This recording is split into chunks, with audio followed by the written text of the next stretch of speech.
हमारी इस मौजूदा हुकूमत ने पूरी दुनिया में पाकिस्तान की इज्जत का किस तरह से जनासा निकलवाया हुआ है, इसका अंदाजा आप इस बात से कर लें कि बिलावल ने भारत के SCO समिट में शिरकत करनी थी और जयशंकर से मुलाकात भी होनी थी, यानी कि इन दोनों की बड़ी अहम मुलाकात होनी थी और ये दोनों वज़राए खारजा थे और इनकी मुलाकात लाजमी थी। मगर 2011 के बाद पहली बार किसी पाकिस्तानी वज़ीर खारजा के भारतीय दौरे के इस मौके के ऊपर मोदी ने अपने जयशंकर को वाज़े तौर पर ये कह दिया कि तुम्हें कोई ज़रूरत नहीं है बिलावल से मिलने की, बिलावल को टाइम देने की। उससे अच्छा ये है कि तुम अपने मामलात सेट करते रहो, जो तुम्हारी रूटीन है उसी रूटीन पर चलते रहो। कोई ज़रूरत नहीं है वो आए यहाँ पर, जो उसका काम है वो करके चला जाए, तुमने उससे नहीं मिलना। पूरी दुनिया की तारीख के अंदर, शायद ये जो जदीद दुनिया है इसकी तारीख में ये पहला मौका होगा कि पाकिस्तान या शायद वर्ल्ड में पूरी दुनिया के जो जितना भी रिकॉर्ड है उसके अंदर ये पहला मौका होगा कि एक मुल्क का वज़ीर खारजा दूसरे मुल्क में जाता है और फिर वहाँ का जो वज़ीर आज़म है वो अपने वज़ीर खारजा को कहते हैं कि भाई तुमने इस आने वाले मेहमान को नहीं मिलना। हालांकि असूल ये है, पूरी दुनिया का रूल ये है कि वज़ीर खारजा जब दौरों पर जाते हैं तो उनको आगे रिसीव करने आते हैं वज़ीर खारजा, उनसे मुलाकात करते हैं, उनको वेलकम करते हैं। पाकिस्तान की कुल मिलाकर अब इतनी सी इज्जत पूरी दुनिया के अंदर रह चुकी है क्योंकि आलमी मीडिया इस खबर को उठा रहा है, आलमी मीडिया ने इस खबर को नशर करना शुरू कर दिया है और भारतीय मीडिया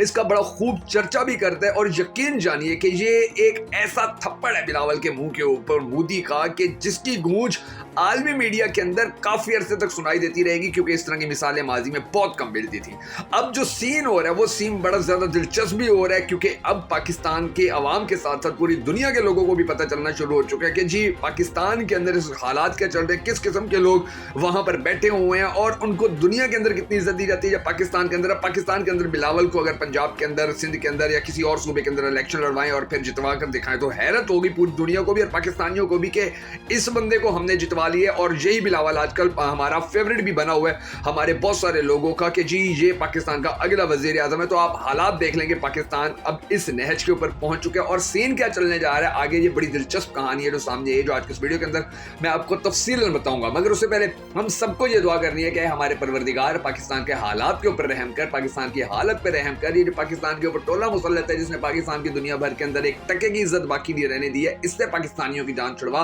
और पाकिस्तान का अगला वजीर आजम इमरान खान को बना ताकि पाकिस्तान के हालात बेहतर हों, दुनिया में पाकिस्तान की इज्जत बन सके। अगर आप भी इस दुआ के अंदर शामिल होना चाहें तो हमेशा की तरह कमेंट सेक्शन के अंदर आमीन जरूर लिख दीजिएगा। और अगर अब तक आपने हमारे YouTube चैनल को सब्सक्राइब नहीं किया है तो जरूर कर लीजिए और बेल आइकन को प्रेस करना हरगिज मत भूलिएगा ताकि आपको हमारी तमाम तर वीडियोस इसी तरह बर वक्त मौसूल होती रहें। मैं हूं शकील हैदर और आप देख रहे हैं आपका पसंदीदा चैनल बगा फैक्ट्स। नाज़रीन ग्रामी, पिछले दिनों भारत के 5 फौजी मारे गए थे और भारत ने इल्जाम लगा दिया पाकिस्तान के ऊपर कि जी पाकिस्तान की तरफ से ये कार्रवाई की गई है, पाकिस्तान ने इसको स्पॉन्सर किया था या पाकिस्तान इसके अंदर इन्वॉल्व था। ये मामला अब वो आलमी लेवल पर भी लेकर जा रहे हैं और फिर आपने देखा कि हमारे डीजी जो ISPR थे उन्होंने भी बड़ी एक स्ट्रॉन्ग किस्म का अपना जो मौक़िफ़ है वो दिया और उन्होंने कहा कि हम जब तुम हमें मजबूर करोगे क्योंकि हम पे झूठे इल्ज़ाम लगाते हो, ये बड़ी एक संजीदा बात होती है कि कोई मुल्क दूसरे पे इल्ज़ाम लगाते हैं और भारत और पाकिस्तान के हवाले से ज़्यादा संजीदा और हसास भी होती है। और भारत का ये वतीरा रहा है कि उनको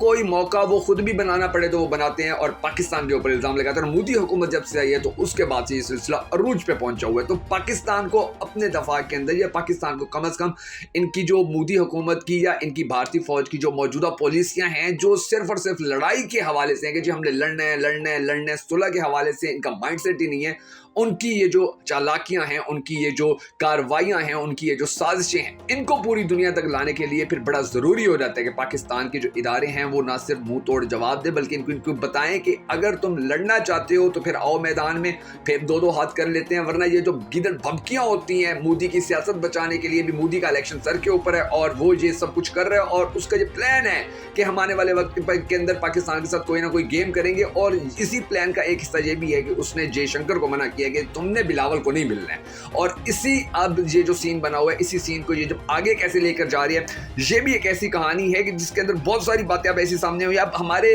जो आर्मी के हुकाम थे उन्होंने बड़ा वाज़े और दो टोक अल्फाज के अंदर उनको बताया, उनकी औकात याद करवाई है कि अपनी औकात में रहो, अपनी हाथ में रहो। तुम ये जो रोज रोज कहते हो कि हम घर में घुसे, हम तुम्हारे घर के अंदर घुस के तुम्हारे घर से पार हो जाएंगे, तुम्हें समझ नहीं आएगी कि पाक फौज ने तुम्हारे साथ क्या किया है। क्योंकि पाकिस्तान की आवाम और पाक फौज के کے اندر جو اب تھوڑی بہت غلط فہمیاں ہیں اس کا ہرگز مطلب یہ پوری دنیا نے بھی نہیں لیا, صرف مودی جیسے جاہل نے لیا کہ جی اب پاکستان کی فوج کے اوپر اگر مشکل وقت ہے تو عوام پیچھے ہٹ جائے گی. یہ اب ایڈیٹ قسم کی سوچ ہی ہو سکتی ہے جس طرح مودی کی تھی, اور مودی نے پھر اس کو امپوز کرنا شروع کر دیا اور وہ اپلائی کرنا شروع کر دیا. ابھی یہ قوم کھڑی ہوئی ہے, اور آپ یہ بھی دیکھیں گے کہ اگر مودی ایسا کوئی ڈس ایڈونچر کرنے کی کوشش بھی کرتا ہے, آج بھی سوشل میڈیا کے اوپر یہ بھارتی فوج یا کوئی ایسی اگر گیدڑ بھبکی مارتے تو پاکستانی عوام انہیں منہ توڑ جواب دے رہی ہوتی ہے. لیے ہمارے ڈی جی جو ہمارے مرکزی پاکستان کے لیڈر ہیں, پاکستان کے سپہ سالار ہیں, وہ آئے اور انہوں نے منہ توڑ جواب بھی دیا, اور انہوں نے بتایا کہ کسی قسم کا کوئی مس ایڈونچر نہیں کرنا ہے, کیونکہ پھر حالات ایسے ہو جائیں گے کہ نہ تمہارے حالات ہاتھ میں رہیں گے, پھر نہ تمہاری عوام بچے گی اور نہ ہی پھر تمہارے یہ جو اثاثے ہیں یہ بچیں گے, اور اسپیشلی تمہاری روٹی کے اوپر رونے اور روٹیوں کے اوپر لڑنے والے جو فوجی ہیں, جن کو جو بڑے بڑے پہاڑوں کے اوپر بھی چڑھا دیا جاتا ہے, جن کو بدترین آپریشن میں دھکیل دیا جاتا ہے, چینیوں کے آگے بھیج دیا جاتا ہے, چینی ان کو مار مار کے بھگا دیتے ہیں. کتنا 5000 کلومیٹر تک کا علاقہ بھارتی فوج سے چین نے لے لیا ہے, اور ان کی وہاں پر چوں تک نہیں ہوئی ہے. یہ اب پاکستان کو دھمکیاں دیتے ہیں, اور پھر بڑا ضروری ہو جاتا ہے کہ جو پاکستان کے ادارے ہیں وہ ان کو منہ توڑ جواب دیں. اور پھر جو زیادہ دلچسپ ہے وہ یہ ہے کہ بھارتی اپنی یہ جو مودی ہے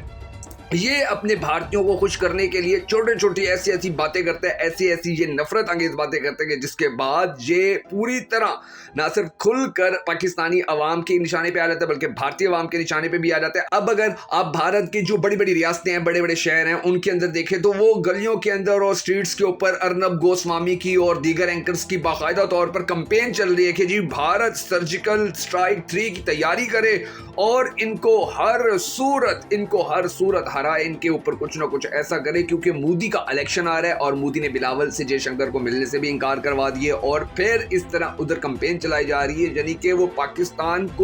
کے بارے میں بڑا نیگیٹو اس وقت ٹاپ کے اوپر وہ جا رہا ہے. لیکن دوسری طرف پھر ایسی سچویشن بھی بن جاتی ہے کہ ہمارے جو ٹاپ کے پاکستان کے جو سب سے زیادہ بڑے اور پرانے صحافیوں میں شمار ہوتے ہیں, حامد میر, وہ بھی یہ کہتے ہیں کہ جی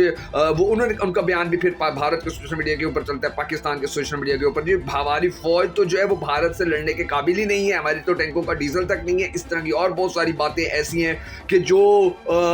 نہ صرف پاکستانیوں کا دل برداشتہ کرتی ہیں بلکہ بھارتیوں کو پھر اس زوم میں اور اس غرور میں مبتلا کر دیتے ہیں کہ جی اب تو ہم پاکستان کو نہیں چھوڑیں گے. اور آپ نے یقین جانے کہ یہ جو حالات بننے جا رہے ہیں, یہ جس طرح سے اب ہماری جو موجودہ حکومت ہے اس کی جو بدترین کارکردگی ہے, جس طرح سے انہوں نے پاک فوج کو نشانہ بنا کے رکھا اور مسلسل تنقید کر رہے ہیں, عوام کو دور کرنے کی کوشش کر رہے ہیں, عدلیہ کے ساتھ لڑائی لڑی ہوئی ہے انہوں نے, پاکستان تحریک انصاف کے چیئرمین عمران خان کے خلاف ساری سازشیں کر چکے ہیں, یعنی کہ پاکستان کو ڈیفالٹ ہونے کے انتہائی قریب پہنچا دیا ہے. دنیا میں پاکستان کی عزت نہیں رہی ہے, احترام نہیں رہا ہے, مقام نہیں رہا ہے. تو یہ جو ساری صورتحال ہے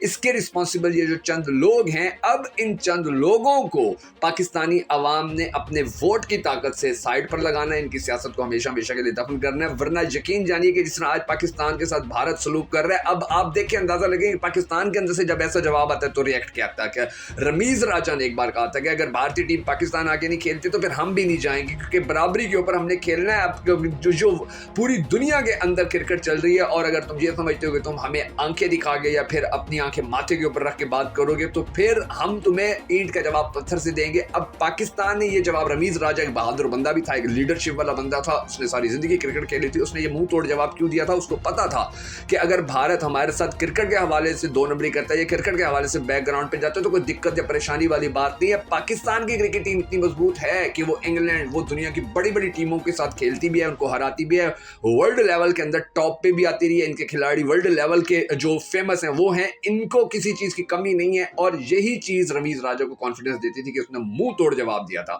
اب یہ جو بلاول کی انسلٹ ہو رہی ہے, اگر بلاول وہاں پر منہ توڑ جواب دینا چاہے بھی صحیح, تو اس کو پہلے یہ دیکھنا ہوگا کہ ہمارے لوگ جو ہیں وہ بھارتیوں کی طرح اپنی حکومت سے سبسڈائز چیزیں لے رہے ہیں. کیا وہاں پر پیٹرول اتنا سستا ہے جتنا بھارت کے اندر ہے؟ کیا وہاں کی عوام کو گیس اس طرح سے مل رہی ہے, روٹی اس طرح سے مل رہی ہے جس طرح بھارت کے اندر مل رہی ہے؟ اگر تو معیشت کے مقابلے کے اندر بھارت کی اور پاکستان کی معیشت برابر کھڑی ہوتی تو بلاول تو وہاں پر ان کو 2 کھری بھی سنا لیتا, ان کی انسلٹ بھی کر لیتا, واپس بھی آ جاتا, کیونکہ پھر برابری کی سطح پہ ہوتا ہے, جس طرح رمیز راجہ کے ساتھ ہو رہا تھا. رمیز راجہ برابری کی سطح پہ کر رہا تھا. اب سچویشن یہ ہے کہ رمیز راجہ نے جب یہ بات کی تھی, آج رمیز راجہ کہاں ہے؟ اس وقت تو چیئرمین بنا ہوا تھا پی سی بی کا, آج وہ کہاں ہے؟ آج اس کو کھڈے لائن لگا लगा दिया गया और उसकी जगह एक ऐसे बंदे को बिठा दिया गया जो कभी सहाफ़ी होता है, कभी क्रिकेटर होता है और कभी कोई और अहम ओहदे के ऊपर होता है। तो ये जो सारी सूरत हाल है, इस सूरत हाल को देखते हुए पाकिस्तानियों को अब अपने मुस्तकबिल का फैसला करना होगा कि हमने क्या करना है और किस तरह से अपने आने वाली नस्लों का मुस्तकबिल बचाना है। आपके नज़दीक पाकिस्तान के अंदर ऐसा कौन सा सियासी लीडर है कि जो पाकिस्तान को हकीकी तौर पर इस्लामी